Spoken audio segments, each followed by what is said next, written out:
Entonces yo empiezo todas mis consultas me da mucho gusto verlos, están en California porque para nosotros por motivos de licencia es importante, entonces confirmar que el paciente que accede a este tipo de consultas, los documentos, que los acepta y tenemos todo eso pues bien documentado, como se hace cualquier consentimiento informado de las regulatorias. Entonces los pacientes son informados varias veces antes del momento y durante la consulta. Sí, muy bien, tenemos Sara Paula pregunta si mencionaste que envías un paquete previo a la consulta. ¿Consiste en que un paquete de recomendación? Consiste en qué se va a esperar del día de la consulta, qué tipo de exámenes vamos a hacer, las recomendaciones de cómo hacer pues lo que decía de iluminación, de tener una plataforma estable. Con los niños muchas veces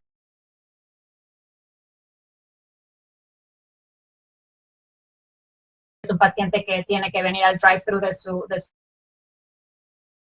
centro ocular, entonces le digo ya como uno le diría, por ejemplo, a su técnico, a su auxiliar, quiero que me cheques esto y esto y esto y esto, antes de que entre yo a ver a mi paciente, pues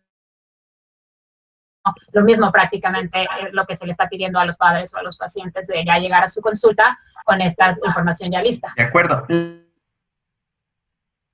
Con Segura nos pregunta si, nada más para estar seguros, si el nombre de la aplicación para la toma de estereopsis es iHandbook. ¿Estamos bien? iHandbook tiene una, pero casi todas las pruebas de estereopsis, pero puedo compartir con ustedes otras más simples que mis ortoptistas me enseñan. Pero la mayoría de estereopsis tiene que mandarle, o los pacientes tienen que de alguna forma construir con materiales de papelería, lentes ya sea de polarizados o lentes con filtros rojos y azules o rojos y verdes. Entonces, si estos mandar por correo o recogerlos, o unos ya se tienen en casa, pero se pueden utilizar algunos de los videos como Nintendo que ya existen, y hay varias aplicaciones en línea que se pueden utilizar, pero la limitante es que los pacientes tienen que tener alguna forma de hacer sus lentes o sus filtros. Creo que son todas las preguntas porque hay como mucha redundancia, pero por ejemplo, bueno, hay muchísimas de muchas partes de Latinoamérica, hay gente de Colombia, de Perú, de Ecuador, de Argentina, de Bolivia, de México y de Estados Unidos. La doctora Hoffman, Enrique de México, nos dice esto que me llama mucho la atención. Dice: muchas felicidades, en gran aplicación, sobre todo en países tan pobres y tan grandes como el nuestro, de difícil.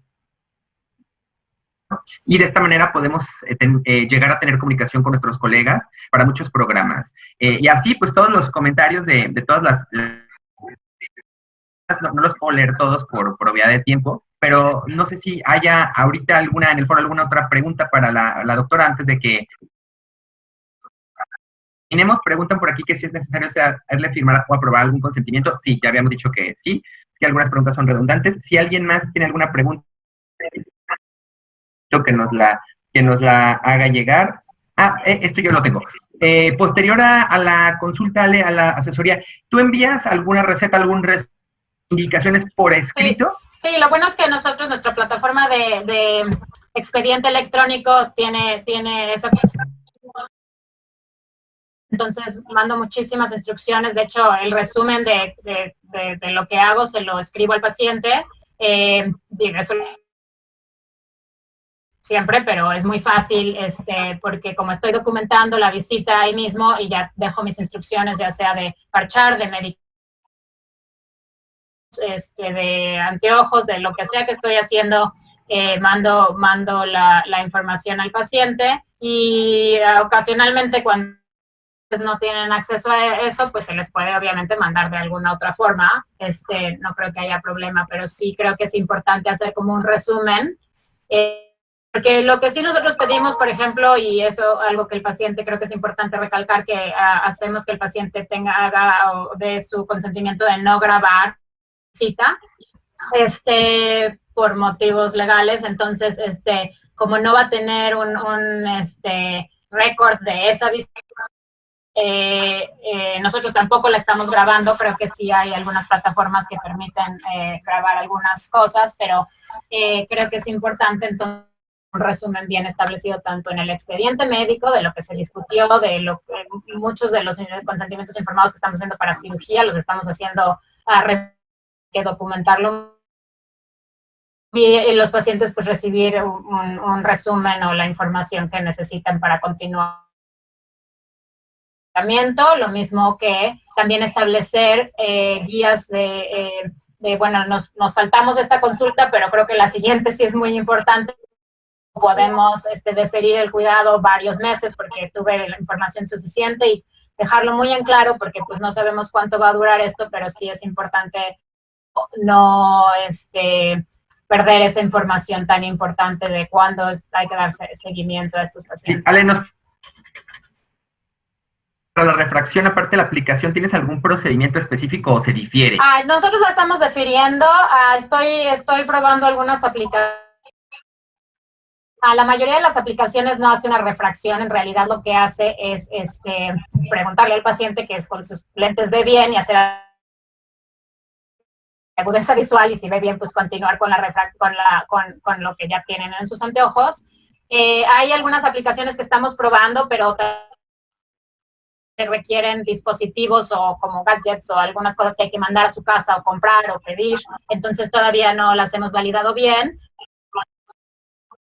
Después, si la refracción pues es 100% necesaria, pues el paciente tiene que venir en persona, pero pues esto es como si nada más queremos saber cómo está con sus lentes. ¿Las aplicaciones para pruebas sensoriales tienen algún control de calidad? ¿Están aprobadas? Esto está aprobado por la FDA, es importante, de lo que yo discutí hoy, nada está aprobado y creo que es importante saber la diferencia entre muchas de las cosas que hacemos no están aprobadas por la FDA, pero sí están validadas. Entonces, sí, muchas de las aplicaciones, sobre todo de niños y de estrabismo y estereopsis, sí están validadas pues por estudios, ¿no? De cohorte o comparativos grandes. Una de las cosas que estamos haciendo en este momento con el consorcio de investigación es tratar de validar más, pero hay varias que están validadas que discutí hoy, pero otras, si alguien está interesado en distintas aplicaciones, sobre todo de agudeza visual y de estrabismo, conozco o mandarles las referencias. Finalmente, y la última pregunta, ¿envías recetas de medicamentos? Sí. ¿Sí? ¿Y los pueden surtir? Bueno, porque funciona de manera... Sí, las estamos mandando. Aquí podemos llamar por teléfono a la farmacia, podemos hacer una receta electrónica, pero sí antibióticos tópicos para pacientes con problemas de segmento anterior. Presenté a un niño con una herpes, que también mandamos el aciclovir. Lo hemos estado monitorizando remotamente. Sí, aquí se puede hacer prescripción remota y creo que en estos momentos todos los países deberían relajar reglas muy restrictivas en cuanto a eso, porque pues sí, con cuidado, pero yo creo que sí, en estos momentos pues hemos iniciar el tratamiento remoto en muchos pacientes. Muy bien. Ale, antes de despedirnos, vamos a dar unos avisos, no te nos vayas. Axel, Sí, ¿quieres comentar algo? hacer un colorario me parece extremadamente importante. Todos debemos de entender que el futuro inminente es la telemedicina y la aplicación de todas las plataformas y sistemas. Como ya se comentaba, tenemos un contexto de país difícil de implementación, pero eso no justifica que no sea el objetivo que tenemos que tener como primaria en nuestra práctica. Porque si lo vamos retrasando, lo que vamos a hacer es quedarnos nosotros mismos en nuestra práctica retrasada y al final del día es similar a cuando se hizo el cambio por cámaras digitales que eran costosas, que había pocas, o sea que era difícil y que mucha gente se rehusaba a ese cambio, pero al final del día todo avance tecnológico nos va a poder llevar a atender una mayor cantidad de pacientes. Simplemente tomamos en cuenta las cifras. En el colegio somos actualmente cerca de 500 colegiados, más están ejerciendo en un estado de cerca de 8 millones de personas. Si todas esas personas necesitan una revisión oftalmológica en su vida, que dar consultas cada 10 minutos toda nuestra vida para atender a toda esa población. Entonces, definitivamente la telemedicina, a mi punto de vista, el futuro inminente, y tenemos que nosotros librar todas esas adversidades para implementarla. Tenemos que ir organizándonos por especialidades, por áreas, como ya nos mencionaba Ale, a lo mejor fomentar que existan centros donde se hagan las tomas de los estudios automatizadas para poder... En el país, pues ya tenemos varios ejemplos en retina. La doctora Mariana Martínez en telemedicina en ROP en la Ciudad de México.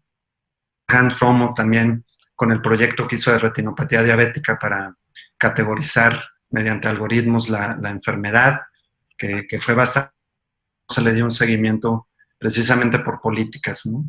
Entonces nosotros tenemos que, como líderes de opinión en nuestra rama, tomar conciencia de la importancia de la telemedicina y trabajar durísimo sobre eso, porque tenemos que dar respuesta a la necesidad creciente y empobrecida, y definitivamente la implementación al principio puede representar una inversión, pero a la larga más barato ver más pacientes con telemedicina que con centros físicos, ¿no? Por otro lado, como ya mencionaba, la implementación de interrogatorios altamente dirigidos ya se debe de hacer, ya existen aplicaciones donde si el paciente, por ejemplo, tiene un test o un cierto puntaje, se le da la indicación de acudir físicamente o no. Simplemente un ejemplo en si tenemos agudeza visual conservada, Amsler conservado, podemos obviar la visita física de ese adulto mayor a retina. Entonces simplemente es alentarlos, generar estrategias conjuntas todos nosotros como colegio, como oftalmólogos, para trabajar sobre eso y felicitar nuevamente Ale, gran plática, excelente, muchas gracias. Y finalmente voy a dar un anuncio parroquial y un anuncio publicitario. El día de mañana tenemos un webinar de retina, de imagen de retina. En el doctor Javier Sarranz de España nos va a hablar de inteligencia artificial en retina. Entonces, es a las 8:30, les va a llegar por WhatsApp el link. Nos van a acompañar porque vamos a hablar un poquito también de esto. Entonces, no me queda más que agradecerte, Allen. Luis Javier, como siempre, excelente sesión, adaptándote. Y bueno, saludos a todos, gracias por acompañarnos. Estuvo genial, gran participación de toda Latinoamérica. Y pues te dejo la palabra, Luis Javier. Gracias. Saludamos al doctor Humberto Ruiz Orozco, presidente del Consejo Mexicano de Oftalmología, que está presente en esta sesión. Maestro, muchísimas gracias por acompañarnos. Ya nada más esto que quiero comentar, que escuché el otro día cuando alguien criticaba la telemedicina, y él decía que mucha gente cambiara un teléfono inteligente y querían seguir con el de botones hasta que ya no hubo más teléfonos de botones, ¿no? Entonces toda la gente que se rehúsa a esto, que dice